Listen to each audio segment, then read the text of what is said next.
Coach Johnson, can you just talk about how impressive of a performance it was from Coleman tonight, first game in Reed Arena? Yeah, Henry played well. Like I just said on radio, the thing I loved about Henry Coleman was he was vocal throughout the game on the defensive end. So he helped us get into the right spots. He played amazing, and he brought something to our team that we haven't had in a while. But I'm excited about all of our guys. All of our guys on the defensive end stood up to the challenge. Going into the game, we knew they could shoot threes. Last year, they led the country in three-point attempts in transition. And so all of our focus was on hand over head. They can't shoot it where they catch it. And I think our guys did an amazing job of that tonight. On the offensive side, there was a couple times in the first half Coleman looked a little lost or out of place. Do you know what was going on there? Yeah, he was tired. Yeah, I played him a lot. So he played 34 minutes, first game, excited, and so his adrenaline was running. He was just tired. That was it. Kind of my fault, not his. Stepping up in place of Buzz, Coach, how did the reality of what tonight was meet your expectations of how it was going to go? Yeah, Coach Buzz is an amazing leader. He prepared us for this moment. And so, my job was easy. Also, our staff is amazing. I cannot take the credit for it. Coach Larry used to be a head coach. Coach Rock was a head coach. Coach Vince was a head coach. And so I'm in the middle of all of those guys. All of those guys are in my ear helping me out. And we stuck to the plan. We prepared for it. Coach Buzz, he had us prepared, and we did a great job. Yeah, can you talk about the emotions behind stepping up in place of Williams and getting the win? Yeah, a lot of emotions. But I have a praying family. And so my family was praying for me, and that calmed me down. I prayed. I was praying throughout the game, especially when they started making a run. I was praying a lot. But it calmed me down.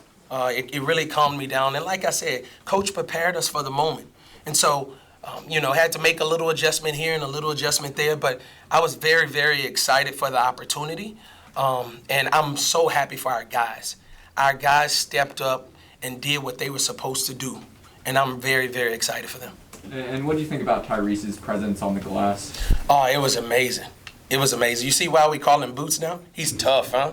He goes every single time. He affected the game. His plus and minus, he was plus 23. Like, that's hard to do. And he was tired as well. But I could not take those guys out the game. And so we're very grateful and excited that they're here.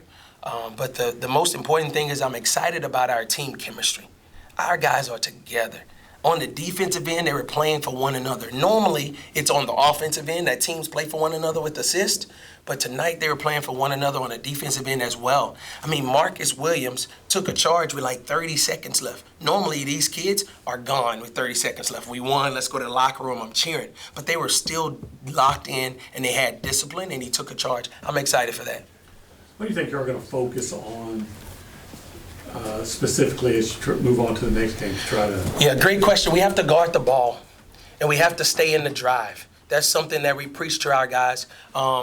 As you saw towards the end of the first half, we were letting number 15 get downhill and make plays for other people. We were taking ourselves out of the drive. And so knowing going into Abilene Christian, they have three really good guards that can get downhill and make plays for each other.